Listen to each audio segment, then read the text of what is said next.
Hi there everyone, Lars here with a quick writer's rant, brought to you by Camille's Harem. Not just a podcast for novice writers by novice writers, but also a YouTube channel by novice writers for novice writers, because writing is an adventure, it's more fun with friends. And does anyone over at Lucasfilm have any clue how maps actually work, or what the function of a map even is? Why is it that all of the new Star Wars stuff is all about, here's a map to a person, here is this magical map that just happens to explain that the remnants of the Death Star would fall on the oceans of Endor? Here just happens to be a map to this weird other parallel universe that no one knew about. Here's a map to another galaxy where a person or persons have been moving around and we've stuffed it into an ancient temple. Why are all of these nonsensical maps around? Why does Luke Skywalker, who does not want to be found at all, leave a map for people to discover him? Why on earth are there people back in the ancient day with little map balls saying, here is how to find Admiral Thrawn, because that might be a great idea?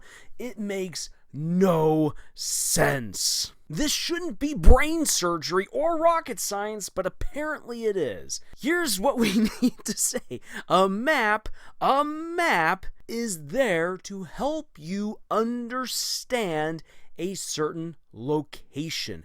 There are all different kinds of maps for what you need. There are maps to help you figure out directions within a city, within a state, within a country, within a galaxy. Totally fine. You have maps for topography. You have maps that help to chart history. You have maps that help to chart movement. Wouldn't that be nice for tracking down people like Thrawn and Luke? But no!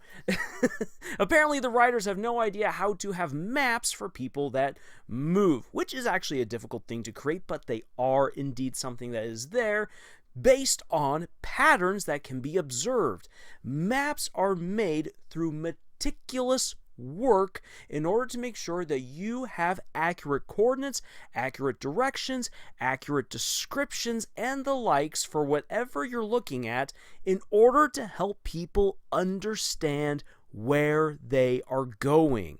If you don't have those details, if you do not have everything necessary to make that map make sense, then it doesn't actually act as a map. Then it's just a really cool image that does nothing for you. Now then, I'm just going to say this. I love maps in fiction. And as a writer and as a creator myself, and this is actually going way back to my little years, I loved drawing maps. I loved drawing out the geography of all the worlds and places that just popped into my head. I liked it. I liked reading Where's Waldo, even though that's not really a map. But hey, you get to see all this wonderful description. I was like, ooh, I want to do that too. And then I came across Tolkien's maps. Oh, just sheer gorgeousness. And then what everyone else made for maps based off of everything that he described. Holy cow, I loved it, and it just brings all of Middle-earth into perspective, and it's just absolute quality. It allows you to chart the routes that the Fellowship of the Ring took, or the dark roads of Turin Turambar. What were the various routes that the exiles of the Noldor took in order to get to Middle-earth to fight against Morgoth and his armies? There is so much that you can learn from the maps that Tolkien made and the maps that have been made based off of Tolkien's works. Maps are incredibly wonderful to have. Maps can help you make a whole lot of sense of worlds that are just there in your own head, and allows you then to say, hey, look, this is where things are, this is where people are, and helps you to communicate that information to your audience. Maps are totally fine to have. There's nothing wrong with fantasy or science fiction maps. It's how you employ them that's been the real problem here. And actually, I'm going to use The Lord of the Rings to help us make some sense of the stupidity of having maps to track people who are potentially in transit, or for people who don't want to be found. So to help illustrate this point, I'm actually going to go to the point of view of Sauron.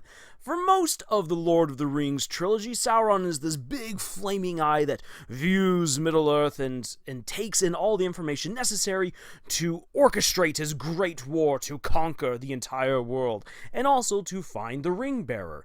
In the Fellowship of the Ring, Frodo puts on the ring at the hill of Amon Hen. And this is incredibly dangerous because when he goes up onto the seat of seeing up on Amon Hen while wearing the ring, he immediately connects with Sauron, and Sauron sees him and realizes, this is where the ring bearer is. He's within the realms of Gondor at Amon Hen. And lo and behold, I happen to have a bunch of soldiers nearby that I can influence with my evil. And so the orcs, even though they are Saruman's orcs, are driven forth by Sauron's hatred and purpose to capture Frodo. And not only that, Sauron himself reaches with his spiritual might across Middle-earth to grab Frodo, and Frodo just barely escapes from that. That's in the book, it's not portrayed in the movie. But from that point on, Sauron's like, okay, I need to catch the ring bearer. And Sauron, who knows his geography, who has plenty of maps, is like, okay then, if the orcs manage to catch them, this is where I need to send the Nazgul in order to rendezvous with the orcs in order to pick up the hobbits and bring them to Mordor so that way I can get the One Ring. But wait, what if the orcs don't actually catch the ring bearer?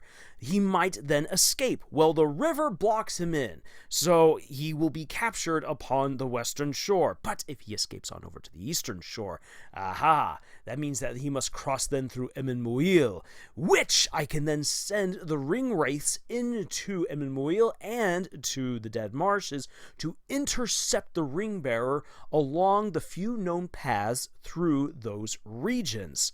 And this is where having maps works really well for trying to track down people. But you have to remember that people are in transit. They're going to constantly be moving. A map cannot tell you where someone is in the moment unless you happen to have some really awesome witchcraft that lets you know this is where this person is being. Here's the little crystal, and the crystal's moving along the map. Therefore, that's where this person is.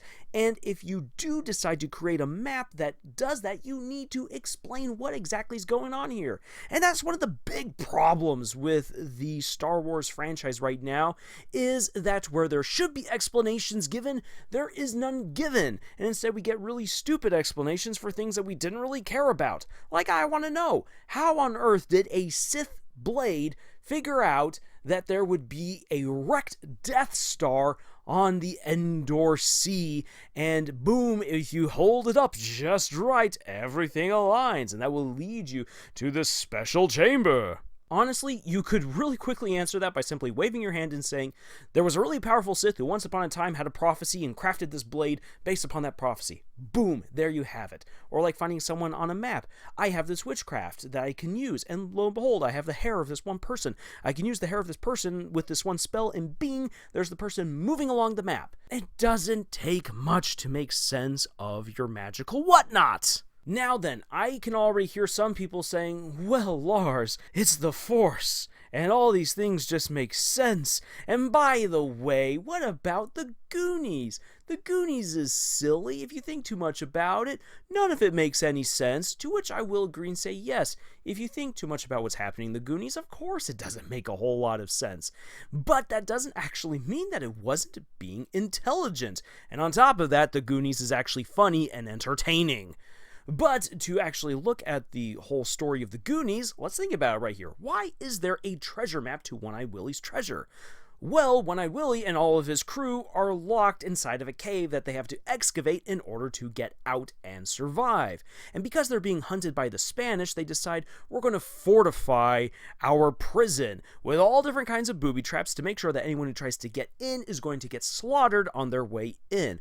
And then One-Eyed Willie's like, well, I don't really trust people with what I have right here because I have all of this fantastic treasure, and lo and behold, my men are going to betray me. I might as well kill them all. And it's actually something that is addressed within the movie of how on earth did anyone ever get this map and get out the story, to which Mikey says, well, one of the guys must have gotten out with the treasure map, and the treasure map is not just what this one pirate remembers, but it is the work of all the other pirates to craft this murderous funhouse should you try to go after One-Eyed Willie's treasure. The map served the purpose of letting anyone know who is working there in the caves what they're going up against, and then from the pirate who stole the map and managed to escape from One-Eyed Willie, he wrote down everything else that would be necessary in order to find the cave, go back to it, and then to survive all of the booby traps and steal the treasure. And so boom, there you have it. There you have a sweet, simple explanation. It doesn't need to go much further than that. And in all honesty, stuff from like the Goonies to National Treasure and to like Treasure Island, Treasure Planet, yeah. If we think about it really hard, no, it doesn't make any logical sense to leave a map to let everyone know where all the rich stuff is that you don't want anyone to get. It's all part of the fun. Having that treasure map is fun because it is the clue or the series of clues that allow the protagonists and the villains to go along on this adventure to get to the conclusion. So having a map in Star Wars isn't necessarily a bad thing. What if you had a map that was communicated by Admiral Thrawn to everyone else back in the Star Wars galaxy of, hey, this is where I'm building up a fleet in another galaxy, and here is how you get to me. That would be interesting, and to then have the characters intercept such a map and maybe not fully understand it because it's in code. That would be very interesting right there.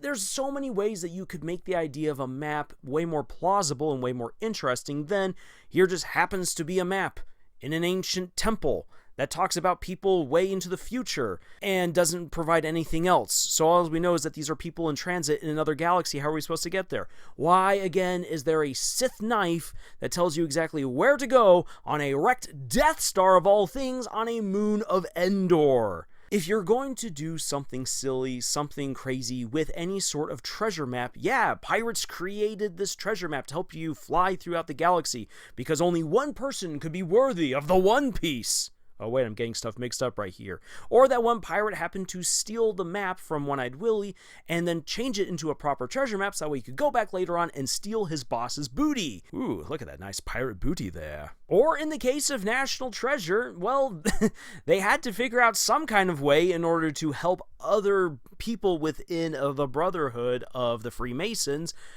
know where on earth they needed to go in order to get to the treasure, the National Treasure.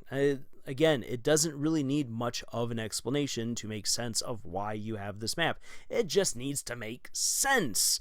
But ultimately, maps exist within a story to help people, and especially your audience, understand where they are and where they're going.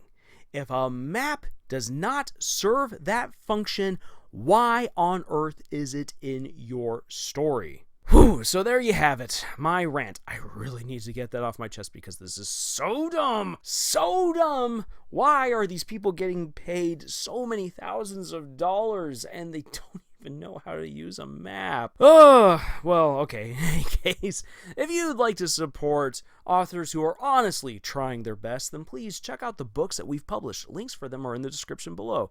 Also, you can support us by liking, sharing, subscribing, and passing along the great word of Camille's Harem. We'd love to have you join us for the rest of this incredible adventure that we call writing. And until the next video, y'all, thank you for watching, and tschüss.